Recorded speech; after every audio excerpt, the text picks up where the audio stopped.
पिछले एपिसोड में बबीता जी को इम्प्रेस करने चला था जेठालाल, लेकिन अब बबीता जी के सामने हो गया सबसे बड़ा पोपट। जेठा जी अब सच में सेक्रेटरी बनने के लायक नहीं है। बबीता जी की इस एक लाइन ने जेठालाल के दिल पर सीधा एटम बम गिरा दिया। और ऊपर से अय्यर का ताना, ये जीरो सेक्रेटरी है। क्या सरेआम हुई इस भारी बेइज्जती के बाद जेठालाल अपनी इज्जत बचाने के लिए हमेशा के लिए सेक्रेटरी की कुर्सी छोड़ देगा? अचानक बापूजी की बालकनी का दरवाजा खुला और चंपकलाल गड़ा बाहर आए। उनका रौद्र रूप देखकर जेठालाल की बची खुची जान भी निकल गई। बापूजी सिर से लेकर पैर तक पूरी तरह भीगे हुए थे। उनकी सफेद धोती उनके पैरों से एकदम चिपक गई थी।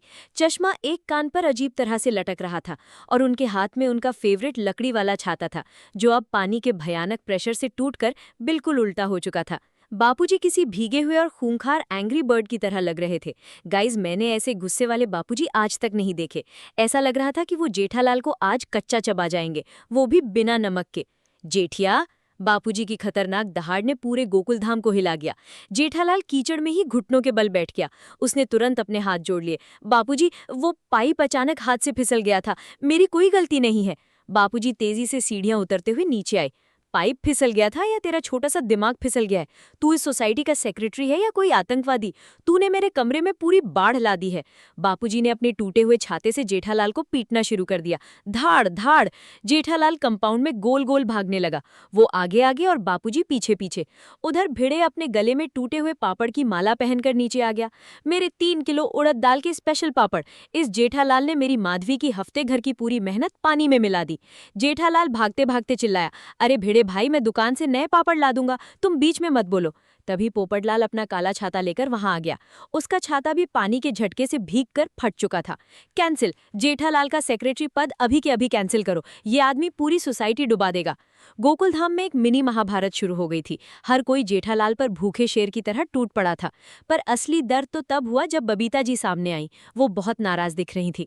जेठा जी, आपने तो बड़ा बड़ा वादा किया था, बोला था आधे घंटे में पानी आएगा। यहाँ तो आपने पूरी सोसाइटी को ही फ्री का स्विमिंग पूल बना दिया। अब सच में सेक्रेटरी बनने के लायक नहीं है। बबीता जी की इस एक लाइन ने जेठालाल के दिल पर सीधा एटम बम गिरा दिया। जेठालाल वहीं कीचड़ में खड़ा खड़ा रोने जैसी शक्ल बना रहा था, पर वो रो नहीं सकता था। इज्जत का बहुत बड़ा सवाल था। तभी अय्यर ने ताली बजाते हुए जोरदार ताना मारा, देखा बबीता, मैंने पहले ही कहा था, ये आदमी सिर्फ गप्पे मार सकता है, काम नहीं। ये जीरो सेक्रेटरी है। जेठालाल का ईगो पूरी तरह छिल गया।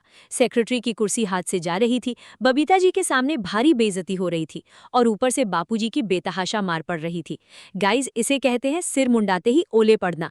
बापूजी ने अपना गीला चश्मा ठीक किया। भिड़े, कहाँ है तेरा वो सोसाइटी का रजिस्टर? अभी के अभी इस बब्बूचक से इस्तीफा लिखवाओ। मैं इसे 1 मिनट भी इस पोस्ट पर नहीं रहने दूंगा। भिड़े के चेहरे पर तो जैसे 1000 वॉट का हैलोजन बल्ब जल गया। वो अपनी सैंडल संभालता हुआ तेजी से घर की तरफ भागा। मैं अभी कागज और पेन लेकर आता हूँ बापूजी, इसे आज ही हटाते हैं।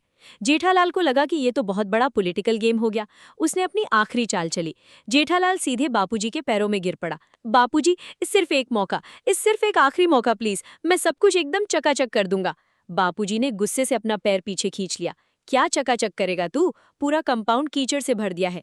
जेठालाल ने पूरे कॉन्फिडेंस के साथ सीना तान लिया। बापूजी, मैं गड़ा इलेक्ट्रॉनिक्स का मालिक हूँ, मेरे बहुत कॉन्टैक्ट है। मैं अभी अपने सबसे बेस्ट प्लम्बर को बुलाता हूँ। 2 घंटे में पाइप भी नया लगेगा और सबका नुकसान भी मैं अपनी जेब से भरूंगा। बापूजी ने अपनी पुरानी घड़ी देखी। सिर्फ 1 घंटा जेठिया, अगर 1 घंटे में सब ठीक नहीं हुआ तो तू गोकुलधाम के बाहर टेंट लगाकर रहेगा परमानेंट। जेठालाल ने तुरंत जेब से अपना गीला मोबाइल निकाला। पानी जाने से स्क्रीन काम नहीं कर रही थी। उसने पोपटलाल का फोन छीना और सीधा बाघा को कॉल लगाया। अब जेठालाल की किस्मत तो आप जानते ही हैं। बाघा को कॉल लगाना मतलब एक नए विस्फोट को दावत देना। हेलो सेठ जी, जय माता दी। बाघा की चिर परिचित आवाज आई। जेठालाल ने अपने दांत पीसते हुए कहा, बाघा, मेरी बात ध्यान से सुन। हमारी सोसाइटी का मेन पानी का पाइप फट गया है।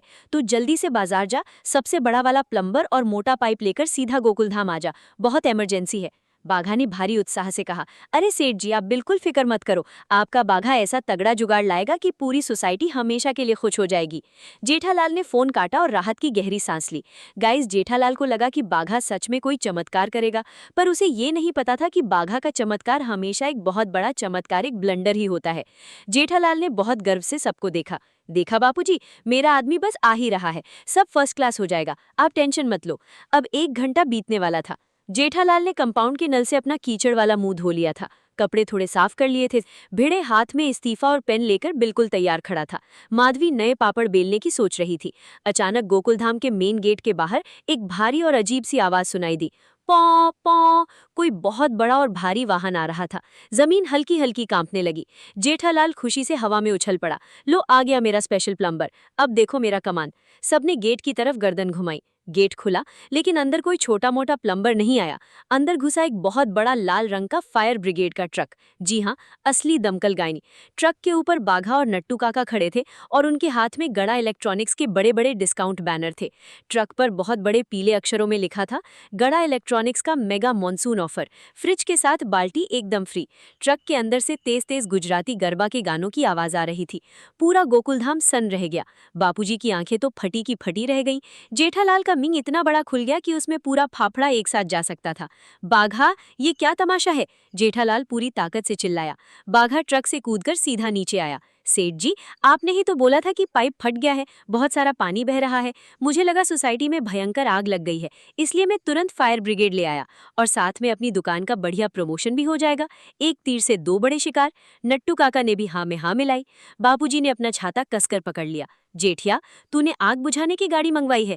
यहाँ पानी से हमारी जान निकल रही है और तूने पूरा फायर टेंडर बुला लिया। जेठालाल ने आगे बढ़कर बाघा का कॉलर पकड़ लिया। अरे मूर्ख, अरे बबूचक, मैंने तुझे प्लम्बर लाने बोला था, ये लाल डब्बा क्यों लाया? बाघा ने मासूमियत से अपनी गर्दन खुजाई। प्लम्बर तो नहीं मिला सेठ जी, पर ये फायर ब्रिगेड वाले खाली बैठे थे। मैंने सोचा पानी का ही काम है तो यही कर देंगे। जेठालाल को अब पूरी तरह समझ आ गया था कि उसका सारा खेल खत्म हो चुका है। आसमान से गिरा, खजूर में अटका और अब सीधे फायर ब्रिगेड के इस विशाल ट्रक के नीचे कुचल गया। भिड़े ने मौका देखकर तुरंत अपना इस्तीफा जेठालाल के मुंह के ठीक सामने कर दिया। साइन करो जेठालाल, वरना मैं इस दमकल के पाइप से तुम्हें धोकर सोसाइटी के बाहर फेंक दूंगा। जेठालाल ने आखिरी उम्मीद से बबीता जी की तरफ देखा। बबीता जी ने भी बहुत निराश होकर अपना सिर हिला दिया। जेठा जी, दिस इज टू मच। आप सच में सेक्रेटरी बनने के बिल्कुल भी लायक नहीं है। ये एक लाइन जेठालाल के दिल पर सीधा एटम बम बनकर गिरी। अब कोई भी नया रास्ता नहीं बचा था। बापूजी ने जेठालाल के हाथ में भिड़े वाला पेन थमा दिया। चुपचाप साइन कर दे जेठिया, वरना आज मैं तेरा वो हाल करूंगा कि तू जिंदगी भर सिर्फ हाजमे का चूरन बेचेगा। जेठालाल ने बहुत भारी मन से पेन लिया, लेकिन उसने अपने चेहरे पर एक हीरो वाली स्माइल रखी। रोना तो उसे वैसे भी नहीं आता था। उसने पूरी शान से पेपर पर साइन किया। लो भिड़े, संभालो अपनी ये कंटीली कुर्सी। मैं तो चला अपनी दुकान, मुझे शौक नहीं है ये फालतू सेक्रेटरी वेक्रेटरी बनने का।